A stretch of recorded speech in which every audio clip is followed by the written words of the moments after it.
Well, listen carefully, because everything we've examined in this series has been leading up to this very point. The reason so many people reject the charge of Satan worship is because, as we saw earlier, they have a caricature of the devil and his religion in their minds.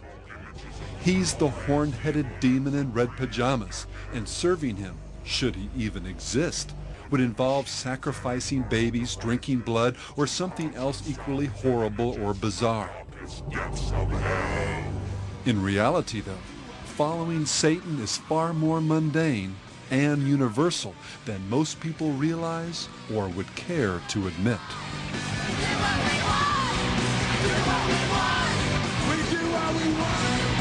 But I can do anything that I want to. I can pursue any kind of lustful desires that I might feel.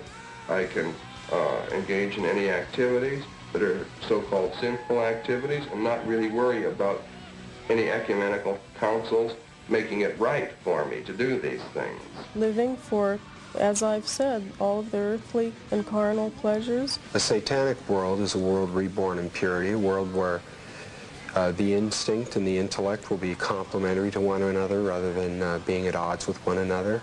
It will be a world in which we follow laws of nature instead of just the rules that man's made up to regulate his conduct. All right, we got one rule. There are no rules. Have a good time. Do what we want. If a Christian said to you, you were just really worshiping yourself, what would you say? In a sense, they would be right. It is a form of self-worship. We feel that there is no reason why these people shouldn't just flip the coin completely over and simply call themselves what religion has called them for many, many years. Call them devil worshippers, or disciples of evil, or Satanists. Of course, it's very hard for a person to hang an uncomplimentary label on themselves, and for this reason, for many years, there will be people practicing Satanism as good Christians or other religions, and they will instinctively pursue the very same things that we are, as they always have. As we've already seen, Satan is an invisible spirit and a master of disguise.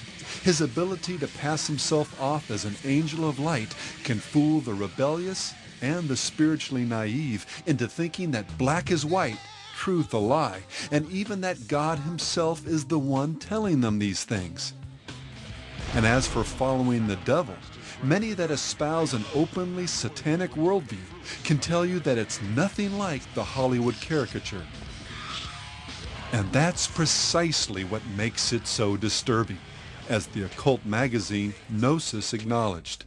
If there's anything horrifying in its teachings, it's that these are the principles by which most people live most of the time, usually without admitting it even to themselves. And just what is this core principle by which most people live?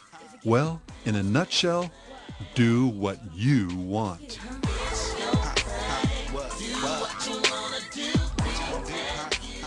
Surprised? Well, Anton LaVey wasn't. He understood precisely from where this popular concept had arisen. And he must, as a Satanist, knowing this, realizing what his human potential is, eventually, and here is one of the essential points of Satanism, attain his own Godhead in accordance with his own potential. Therefore, each man, each woman is a god or goddess in Satanism. Big Pimpin' really, man, is living life to your fullest potential. I mean, like, whatever you want to do, when you want to do it, you do it, but in the grandest way possible, you know? And for a god or goddess, what's the ultimate standard for ethics, meaning, purpose, and destiny? You've got it. Whatever you feel is right. My heart is the ruler of all my being. If my heart tells me it's true, that's good enough for me. The answers to your problems are in yourself and not in a god or a religion.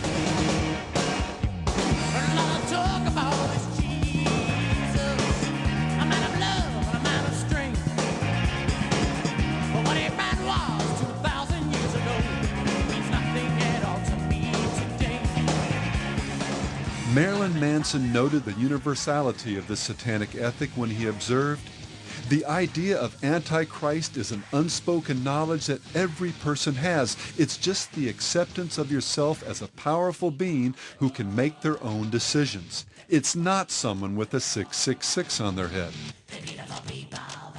And Satanism is about worshiping yourself because you are responsible for your own good and evil. What would you define being a Satanist as? Worship of themselves. You're worshiping yourself when you worship Satan.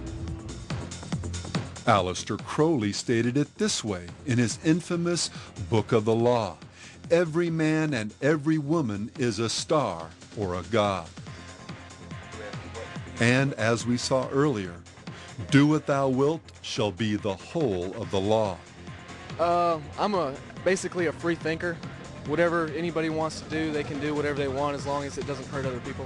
I live by myself, you know. I live by my own values and all that, morals.